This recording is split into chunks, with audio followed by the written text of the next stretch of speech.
Welcome to the critique. Today, we're looking at a really fascinating piece. It's an intellectual, sort of spiritual memoir, tracing the author's path from poverty in Northeast India into the corporate world, and then finding purpose through cultural restoration, Dharmic economics, using this metaphor of the Silk Road's golden thread. It's got a lot going on. It really does. Okay, let's dive right in. The ambition here is undeniable, pulling together so much history, philosophy, economics. But that breadth, well, it leads to our first point. The ambition to link the personal narrative, that golden thread, to so many big global themes, ends up diffusing the focus, and it kind of strains the central structure. Yeah, I definitely felt that. I mean, looking through those 14 chapters, it felt a bit like the book was trying to be, 5 things at once?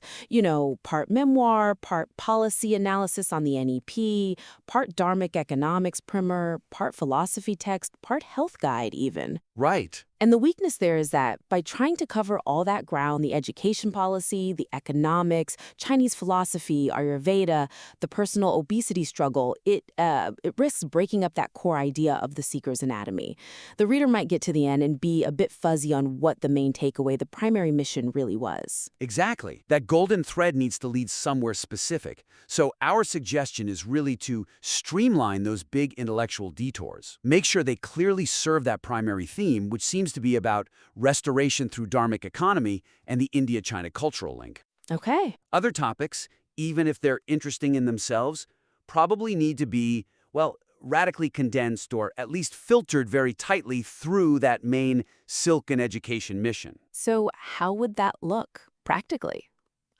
Take Chapter 12 on philosophy and Chapter 13 on Mandarin. They're quite academic right now.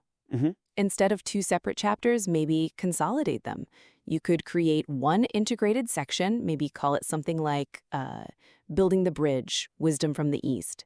The key is showing exactly how language and philosophy directly feed into the textile work, the economic restoration you're focused on. Right, not just existing alongside it. Yeah, making that link explicit. And you could apply that same filter to the health discussion, Chapter 11 on the diseases of civilization and the author's own struggle with obesity. That's powerful personal stuff. It is. But maybe filter it so it becomes more of a structural metaphor. Use that personal struggle to mirror the societal imbalance that the Dharmic economy is trying to address. Okay, so the personal illness reflects the larger sickness the economic model wants to heal? Precisely. That keeps the focus tight on the core mission, rather than diverging into a broader discussion of medical history. Okay, that makes sense. And, that diffusion of focus spreading things so wide, it feels like it impacts the pacing too, doesn't it? Absolutely. That's our second point. The pacing slows down, and honestly, the emotional energy really dips when the book shifts from that incredibly vivid, sensory childhood narrative into the more abstract, policy-heavy arguments. Yeah, those early chapters are stunning. You really feel it, the gritty tapioca roots. You can picture the Bhutanese traders' scale, the drama with the silkworms and the flood. It pulls you right in. But then that sensory detail just disappears in later chapters, like Chapter 5 on implementing the NEP 2020, or Chapter 9 classifying fibers. The weakness is that shift in tone. It goes from this very personal, visceral seeker's anatomy to something much closely to a policy white paper. And you lose that unique voice, that energy you built up so well at the start. You lose the seeker's voice, really. It gets replaced by the analyst's voice. Right. So the suggestion here is to try and ground every major concept, whether it's philosophical or economic, back into something tangible. Link it to a personal experience or a cultural detail you've already introduced. Keep that principle going. Wisdom comes from experience, from context. Okay, so anchors. How would that work? Like with the Dharmic economy and the NEP 2020 discussion? Well, you introduce Priya Sharma, the village entrepreneur, in section 5.04. Don't just use her as a quick example. Okay. Maybe make her the voice of that section. Let the critique of policy flow through her practical, ethical business choices. Let her experience carry the argument, I see. Ground the abstract policy in her lived reality. Exactly. And you could do something similar with cultural elements you already have. That Bodo lullaby in section 10.07, it beautifully captures how weaving knowledge is passed down culturally. Yeah, it's a lovely moment. Use that as a framework when you discuss holistic education like the Gurukul legacy in 5.06. Show knowledge transmission through culture rather than just describing educational policies. Okay, using the lullaby as the structure. I like that. And one more example, just to tie it back to the personal journey again. When you analyze the different silks in 9.07, you talk about airy silk, the peace silk. Frame that discussion by directly contrasting its ethical production with your own earlier career in the petroleum refining industry from Chapter 8. That makes the technical point about silk immediately visceral, ethical, part of your journey, not just taxonomy. Got it. Connect the fiber type back to the personal cost, the personal shift. Exactly. Now that shift, let's talk about Chapter 8, The Seeker's Unending Journey. This is the pivot point for the whole memoir, right? Moving from corporate life to this sense of purpose. But I didn't quite feel the weight of that decision. Okay. So our third point is this. The pivotal transformation from that inner hollow space of material success to the outward mission of service needs more internal conflict to really maximize its impact, emotionally and dramatically. Right. I see what you mean.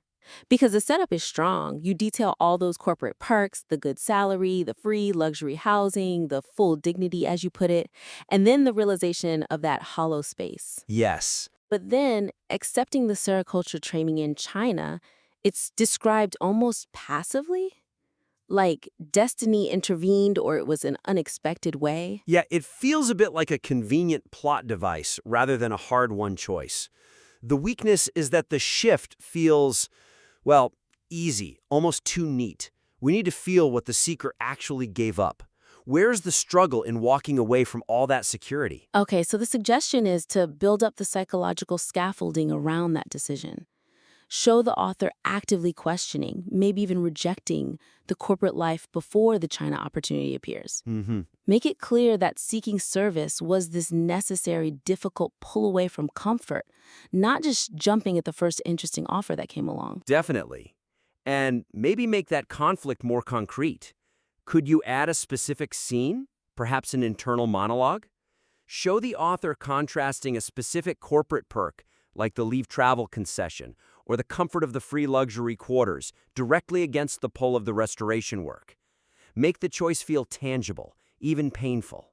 Or here's another angle. Instead of just waiting for the China invitation, show him trying to use his existing skills, that analytical mind from petroleum refining, to try and fix the hollow space intellectually or technically first. Ah, interesting. And when that fails, then accepting the traditional low-tech sericulture path becomes this huge leap of faith, a non-reversible step away from his old way of thinking. I like that. And maybe, just to really hammer home the stakes, add a moment of doubt after accepting the offer, a flicker of financial fear. Yeah. Bring back a sharp memory of the earlier scarcity section 402. Maybe something about hunger or those bitter roots, just a flash to remind the reader and maybe the author himself of the very real risk involved in leaving those solid salaries. Okay, making the sacrifice feel truly earned. Exactly.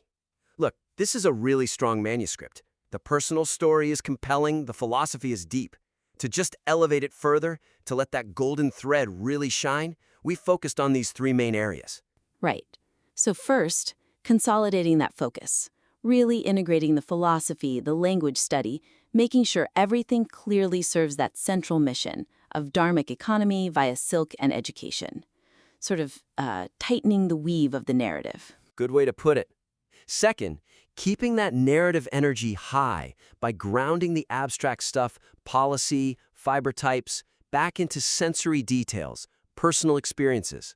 Using tools like Priya Sharma's voice or that contrast between airy silk and the oil industry. Keep it visceral. And third, deepening that core emotional turning point. Really dramatizing the internal conflict around leaving the corporate world for service, showing the cost, the sacrifice involved in that seeker's journey. If you can implement those kinds of revisions, we think you'll make that golden thread guide the reader even more powerfully through what is already an incredible journey. We definitely encourage you to make those changes, dig into those points, and please submit it again. We'd love to see how it evolves.